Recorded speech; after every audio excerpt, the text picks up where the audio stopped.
Meus irmãos, graça e paz, mais um dia de leitura bíblica. Hoje, Gênesis capítulo 35.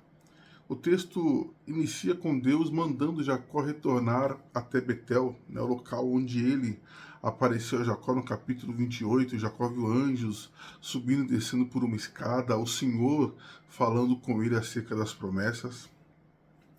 E Jacó, ele entende o chamado e ele condiciona todo o seu povo, todos aqueles que estavam com ele, a esse chamado. Então Jacó já pede automaticamente para que eles separassem os deuses, né, separassem os ídolos e também purificassem as suas vestes, ou seja, passassem por um ritual de purificação, onde eles iriam tomar banho e trocar as suas vestes. Né? Era comum dentro daquela cultura, né, fazer essa purificação externa para entrar na presença do Senhor. Então Jacó chama esse povo ao arrependimento, dizendo que o que Jacó estava dizendo é justamente que eles teriam que mudar de vida para se encontrarem com o Senhor Deus. E o texto vai dizer que eles se desfizeram ali dos seus ídolos e também dos brincos. E aqui é um ponto bastante interessante para nós até mesmo nos dias de hoje. Tome muito cuidado com aquilo que você ganha, com aquilo que você compra, sejam anéis, brincos, pulseiras, correntes, enfim, cuidado.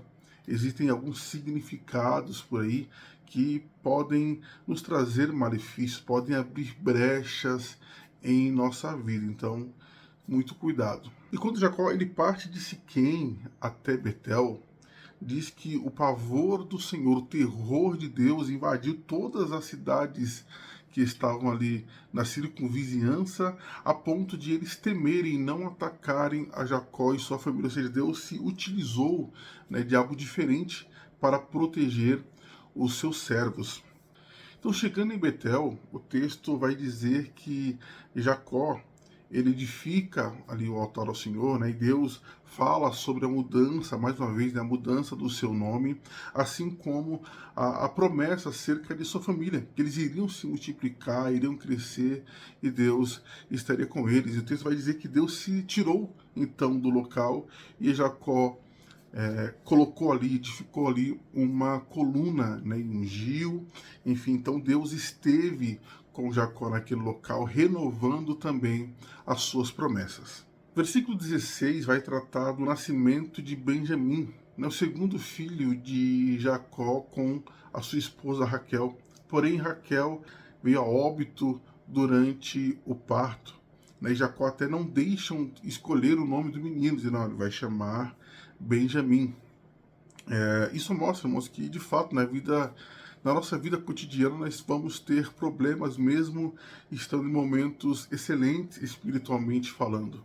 E a continuidade do capítulo ainda vai tratar de Rúben, né, de que maneira Rúben ele mancha o leito de seu pai e finaliza com a morte de Isaac. Então, capítulo 35 trata de todos esses fatos, né? Mas o primário, para mim, o primordial é justamente o início do capítulo 5, que tem algumas amostras, alguns ensinamentos bastante interessantes para as nossas vidas.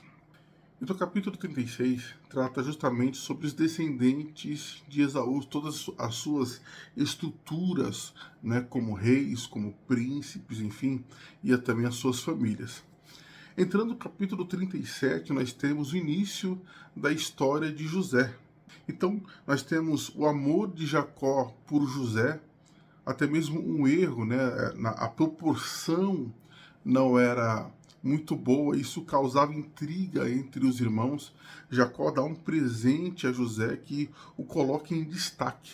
Na veste que José recebeu, não eram as vestes de alguém que trabalharia, ou seja, os irmãos de José eram os trabalhadores e José era o governante da casa. Então José vai ter dois sonhos e versículo 11, o texto vai dizer que os seus irmãos tiveram inveja dele. Né, já tinham muita raiva dele, tiveram inveja dele por causa dos sonhos. Porém, Jacó ele tem uma visão diferente. Ele queria entender o que aqueles sonhos tinha a dizer. Então, a história de José é marcada por esses dois fatos. um amor extremo do seu pai e um ódio gigante dos seus irmãos. Então, continuando a capítulo 37, né, nós vamos ver todo o caminhar, não é, da venda de José ao Egito. Jacó pede para que seu filho vá ver como seus irmãos estão indo, se eles estão de fato trabalhando, se eles estão bem. E quando José chega ao local, seus irmãos não estão lá, ele vai para outro local.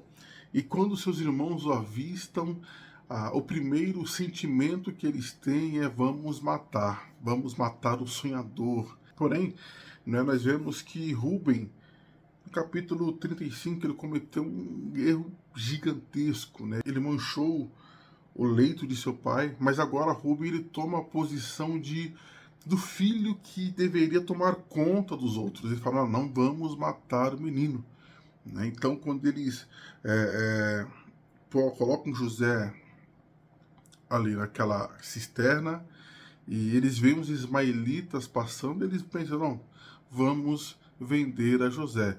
Então, o capítulo 37 basicamente narra o início desta caminhada de José, né? Sendo o amado de seu pai, inimigo de seus irmãos e agora vendido como escravo. Então, são essas nossas considerações desse dia. Que o Senhor Deus te abençoe e boas leituras.